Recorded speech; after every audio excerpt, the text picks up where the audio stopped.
नमस्कार, मैं संतुष्टि राज थापर हिंद वॉइस के प्लेटफॉर्म से आपके सामने हूँ। आज लॉर्ड एक्टे ने जैसे कि कहा था कि power corrupts and absolute power corrupt absolutely. ये जो आइडियोलॉजी है, ये जो थॉट है, हम दोबारा से देख सकते हैं आज की डेमोक्रेटिक स्टेट में बीजेपी गवर्नमेंट के अंदर जो फार्म बिल पास किया गया है। फार्म बिल पास के लिए जो फार्म बिल के ऊपर चर्चा चली संसद में, जब पार्लियामेंट में, तो अपोजिशन के साथ उसके ऊपर कोई डिस्कशन नहीं। जब डिस्कशन हो भी रहा है, वहाँ पर लोग अपोज भी कर रहे हैं, लेकिन सरकार ने अपने ही लोगों के साथ उस बिल को एक्ट में पास करने के लिए आगे कदम उठाए। अकॉर्डिंग टू सरकार के हिसाब से उस स्टेट को बाईपास करके आर्टिकल 248 के अंडर एंड 349 के अंदर आज सरकार कहती है कि ये बिल यूनिवर्सल होना चाहिए, नेशन के फेवर में है, जिसके चलते उन्होंने 3 बिल्स पर बात की। फर्स्ट बिल को वो कहती है पूरे देश के किसानों के फेवर में है। फर्स्ट बिल जो किसान एम्पावरमेंट की बात करता है, जो बात करता है एग्रीकल्चर अग्रीमेंट्स की बात करता है। पहले मैं इस बिल पे मैं बात करना चाहती हूँ। सरकार के हिसाब से ये किसानों के हित में है। इस बिल पहले हम समझ लेते हैं इस बिल में है क्या। इस बिल के अनुसार सरकार कहती है, या इस बिल के अंदर जो लॉज हैं वो ये कहते हैं कि जब भी कोई किसान अगर कॉर्पोरेट के साथ या कंपनी के साथ या किसी भी अपनी जिसके साथ भी उसको अग्रीमेंट करना है, अपना फसल बेचना है या अपना जो धान गेहूँ या किसी भी चीज़ का जो करना है, एग्रीकल्चर ट्रेड जो उसने करनी है, उसका अग्रीमेंट होगा, तो एब्सोल्युटली राइट, किसान के हित में है। क्योंकि अगर मान लीजिए कि अक्टूबर में अगर फसल बेचनी है और मार्च में अगर अग्रीमेंट हो गया, तो मार्च के अग्रीमेंट के हिसाब से अक्टूबर में जब वो जो धान उनके पास जाएगा, अगर उसका क्वालिटी पुअर है, अच्छा है, डजंट मैटर, लेकिन क्योंकि अग्रीमेंट मार्च में हो गया, दाम था 1674 रुपये और अग्रीमेंट हो गया मान लीजिए 2000 रुपये क्विंटल के हिसाब से चावल का दाम, तो 2000 रुपया ही देना पड़ेगा कॉर्पोरेट को, कंपनी को, किसान को, जो नो डाउट किसान के हित में है। लेकिन उसका दूसरा रूप आप देखिए, हमारे देश का जो किसान है, 2% किसान के पास या 3% किसान के पास सिर्फ 2 हेक्टेयर से ज़्यादा ज़मीन है। बाकी 98% जो किसान है उसके पास 2 हेक्टेयर से कम ज़मीन है। कॉर्पोरेट के साथ कौन डील करेगा? कॉर्पोरेट के साथ बड़ा किसान डील कर सकता है। बाकी का जो 98% किसान है वो कैसे कॉर्पोरेट के साथ डील करेगा? आपको बार बार लग रहा होगा कि मैं कॉर्पोरेट में क्या बात कर रही हूँ। थोड़ा सा समझ लेते हैं कॉर्पोरेट क्या है। पहले जो किसान और गवर्नमेंट के बीच में जो एग्रीकल्चर ट्रेड होती थी, एग्रीकल्चर जो सब्जेक्ट था वो एपीएमसी मंडीज के थ्रू हुआ करता था। एपीएमसी मंडी स्टेट गवर्नमेंट के अंडर आती थी। किसान अपना जो फसल है वो एपीएमसी मंडीज के अंदर लाता था, जो स्टेट गवर्नमेंट के अंडर होती थी। तो उस एपीएमसी मंडी के अंदर जब वो धान आता था या गेहूं आता था या दाल आता था या कपास, जो भी फसल आता था, एपीएमसी मंडी के थ्रू वो सेल होता था, जिस एपीएमसी मंडी के अंदर एमएसपी निर्धारित था। एमएसपी के नीचे कोई भी एपीएमसी मंडी के अंदर कोई भी आड़ती या मिडिलमैन वो वहां से किसान से फसल नहीं लेता था। ऑक्शन एमएसपी के ऊपर होता था। लेकिन अब गवर्नमेंट ने क्या किया, अंडर दिस आर्टिकल स्टेट्स को बाईपास किया गया। करेक्ट, ये जो फॉर्म बिल जो पास हुआ, स्टेट को बाईपास किया गया, एपीएमसी मंडीज को बाईपास किया गया एंड डायरेक्ट ओपन मार्केट कर दिया गया। ओपन मार्केट के अंदर कॉर्पोरेट को लाया गया। अब जैसा कि मैंने बताया कि कॉर्पोरेट के लिए अग्रीमेंट तो होगा, अग्री, लेकिन 2% किसान के लिए, क्योंकि उसके पास ज़्यादा ज़मीन है, वो जो ज़्यादा बड़ा ज़मींदार है वही तो कॉर्पोरेट को हैंडल कर पाएगा, उसके साथ सौदा कर पाएगा, अग्रीमेंट कर पाएगा। छोटा किसान वहाँ तक कैसे पहुँचेगा? तो पहले बिल के अनुसार ही हम देख सकते हैं कि जो ये पहला जो बिल है जो किसान फार्मर एम्पावरमेंट की बात करता है, अग्रीमेंट 2020 जो बात करता है, वो सिर्फ 2% किसानों के लिए हित में है। 98% किसान को इससे कोई फायदा नहीं है, बल्कि एपीएमसी मंडीज को बाईपास कर देने की वजह से जो मिडलमैन है उसका भी नुकसान है।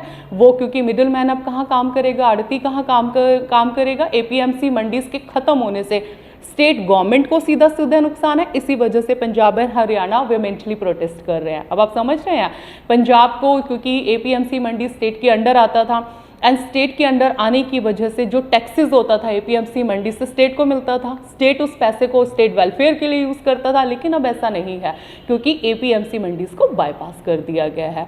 दूसरा, कॉर्पोरेट जब ये काम करेगा, 2% अगेन किसान को फायदा है। मान लिया गवर्नमेंट इस पार्शियली इज राइट, बट 98% किसान के साथ टर्म्स एंड कंडीशन पर काम होगा। एक पढ़ा लिखा आदमी भी, जब हम लोग भी कुछ खरीदते हैं तो terms and condition her voucher पर होता है, तो जब अब एग्रीमेंट होगा तो उस टर्म्स एंड कंडीशन के अंदर किसान को डायरेक्टली एक्सप्लॉइट किया जाएगा। हर व्यक्ति ये बात समझता है, अदरवाइज पूरे भारत वर्ष का किसान इतनी कड़कती ठंड में क्यों प्रोटेस्ट कर रहा है, ये समझने की बात है। दूसरे बिल पर अगर हम बात करें, दूसरा बिल बात करता है ट्रेड एंड कॉमर्स को फैसिलिटेशन की बात करता है, ट्रेड एंड कॉमर्स से रिलेटेड। ये कहता है कि अब जो मार्केट है वो लिमिटेड नहीं है एपीएमसी मंडी, क्योंकि बाईपास हो गया तो क्वाइट ऑब्वियसली लिमिटेड नहीं है। Now kisan is open, the farmer is open to go to one state to another, एक स्टेट से दूसरे स्टेट पर जाकर बेच सकता है। पहले मैं क्लियर कर दूं, ऐसा वो पहले भी कर सकता था। अच्छा, अब क्योंकि कॉर्पोरेट आ गया, कॉर्पोरेट आने की वजह से क्या है, क्योंकि उन्होंने कहा एपीएमसी मंडी बाईपास हो गया तो वो कहीं पर भी जा सकता है, बेच सकता है। अग्री, बहुत अच्छी बात है, किसान को फायदा होगा। अगेन किस किसान को? अगेन वही 2% किसान को जो बड़ा जमींदार है, बड़ा किसान है, 2%, 2 हेक्टेयर से ज़्यादा ज़मीन है, क्योंकि वो इंसेंटिव्स ले सकता है, क्योंकि वो पैसा खर्च कर सकता है। लेकिन जो छोटा किसान है वो अपनी फसल को एक स्टेट से दूसरी स्टेट ले जाने के लिए ट्रांसपोर्ट का खर्चा कौन देगा? वेयर हाउसेस कहाँ हैं? वो अपनी फसल को इतने दिन वहाँ पर रहेगा तो वो कहाँ पर रखेगा? तो वो 98% किसान का क्या होगा? तो पहले बिल से आपको मैंने बताया किस तरीके से पूरी तरह से एपीएमसी मंडी, मिडिल मैन, किसान, आम आदमी सब कहाँ कैसे। अच्छा, सेकंड थिंग, इसी चीज़ से एक और चीज़ मैं क्लियर कर दूं, कॉर्पोरेट की एंट्री है, कॉर्पोरेट आएगा, डायरेक्ट जाएगा, किसान से बात करेगा, बड़े किसान का फायदा होगा, छोटा किसान जगह जगह जगह कहाँ किस तरह से कैसे करेगा। दूसरी बात, जो कॉर्पोरेट आएगा, जो कॉर्पोरेट है, यहाँ से होर्डिंग के चांसेस बहुत ज़्यादा हैं, ब्लैक मार्केटिंग के बहुत ज़्यादा चांसेस हैं। सरकार की एक पैनी नज़र होती थी स्टेट गवर्नमेंट की, स्टेट गवर्नमेंट के रिस्ट्रिक्शंस थे कि ब्लैक मार्केटिंग नहीं हो सकती। होर्डिंग यानी कि होर्डिंग मतलब किसी सामान को बहुत ज़्यादा इकट्ठा कर लेना, लाइक बहुत ज़्यादा उसको इकट्ठा कर लेना और बाद में उसको जब शॉर्टेज अगर किसी चीज़ की होती है तो महंगे दामों पे निकाल देना, ब्लैक मार्केटिंग के चांसेस बढ़ जाना। So that is a hoarding, किसी सामान को ज़्यादा बल्क में इकट्ठा कर लेना।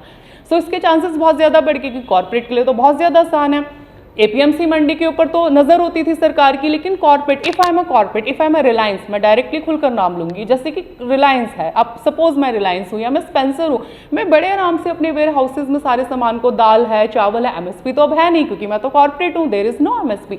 एमएसपी एपीएमसी मंडी के ऊपर हुआ करता था जो स्टेट गवर्नमेंट ने लगाया हुआ था। अब एपीएमसी मंडी नहीं, एमएसपी नहीं, एमएसपी को मैं थर्ड बिल से आपको क्लियर करती हूँ। तो सेकंड बिल के अनुसार अब आप देख रहे हैं इस तरह से नुकसान है, क्योंकि होर्डिंग के चांसेस बढ़ गए, एक जगह से दूसरी जगह किसान लेकर नहीं जा सकता जो छोटा किसान है।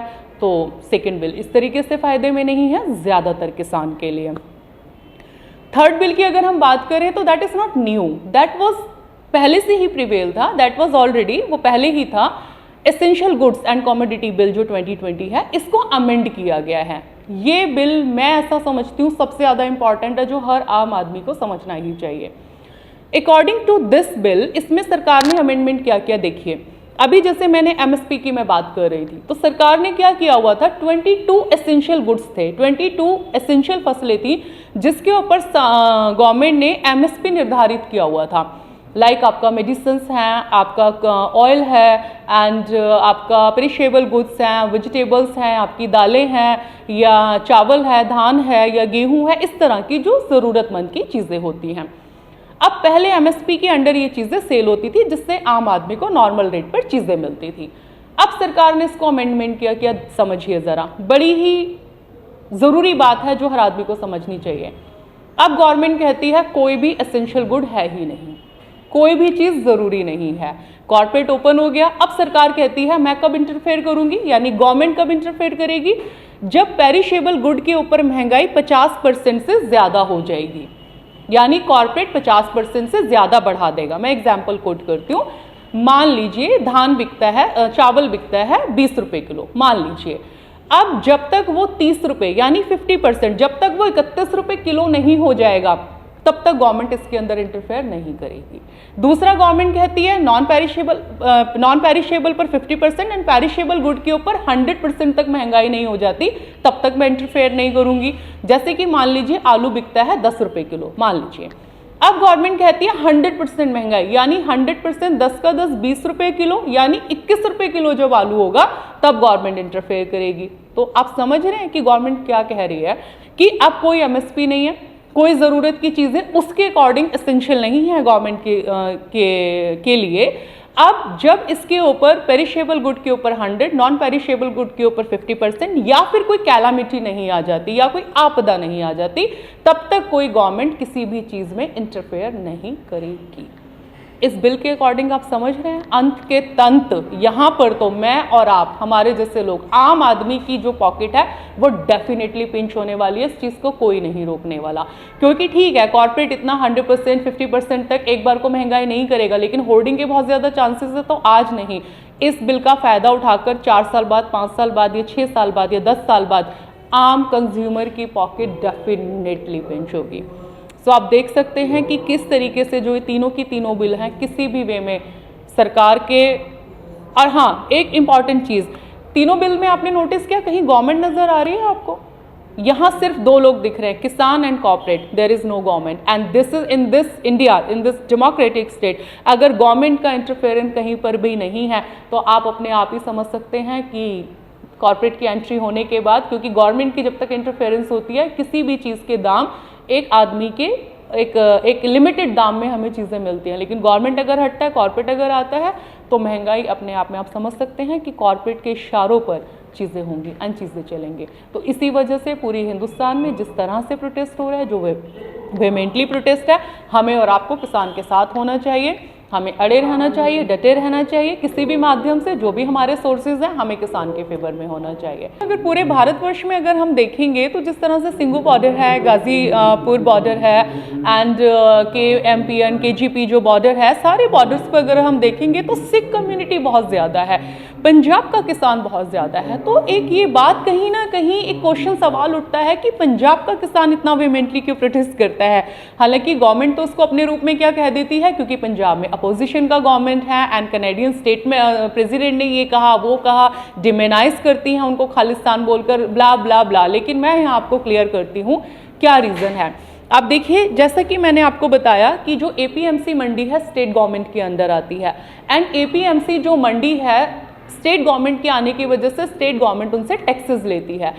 पिछले अगर मैं 2019 की और मैं 20 की बात करूं तो 1750 करोड़ रुपया APMC मंडी के थ्रू पंजाब गवर्नमेंट के पास आया एंड वो जो पैसा है, वो जो गवर्नमेंट है वो वेलफेयर के लिए यूज़ करती है।